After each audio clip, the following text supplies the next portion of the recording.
Padayon nga giimbentaryo sa Bureau of Customs ang mga sidakong bugas sulod sa kapin sa kalibo nga container vans human madiskubrihi nga gikawatan kini og ginatos ka mga sako.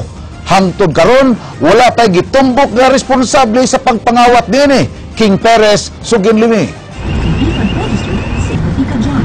Dihang nawagtang ang 240 ka mga sinakong bugas nga nalakip sa kapin sa tunga ka milyon nga nasakmit sa Bureau of Customs sukad ni atong Enero, daghan ang wala nahibong. Bisa ng Cebu District Collector nga si Attorney Edward de la Cuesta nagtuo nga posible nga inside job ang nahitabo. Ang mga smuggled nga bugas diha ra sulod sa container vans nga ilang gilaray sulod sa Cebu International Port kon CIP ug dayong giselyuhan human ma-inspeksyon. Kagahapon ang pangu sa Cebu Customs Bureau na mahayag. Everybody is a suspect. Kaganina ang tigduma sa CIP nitubag. No, we have to presume innocence. Okay. Under the law, we have to presume innocence of all persons until there is evidence to the contrary. Ang Deputy General Manager sa Cebu Port Authority nga si Attorney Yusuf Okong miangkon nga dili kini maoy labing unang higayon nga nawad-an og sulod ang mga container van sa customs sulod sa pier.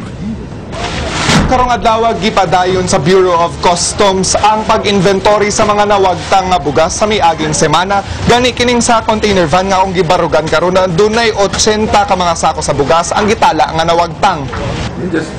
Gani gipahinumdom ni Yusuf nga usa ka barko nga puno sa smuggled nga bugas ang nawala kani adto. Sa labing uwahing insidente sa pagkawala sa mga bugas, ang BOC ug CPA nilusad og managlahing investigasyon. Matod ni Okong kon ilang masuta nga sad-an ang sakop sa CPA, pasakaan kini og kasong administratiba. Samtang kon ang gwardya gikan sa private security agency maoy nakaingon sa pagkawala sa smuggled nga bugas, taktakon dayon kini gawa sa kasong ipasaka. Nihimo na sab si De La Cuesta og investigating team nga mususi kon kinsa mga sad-an sa maong insidente. Samtang laing inventory team ang namugna aron iphon kon pila ka bugas ang nawagtang.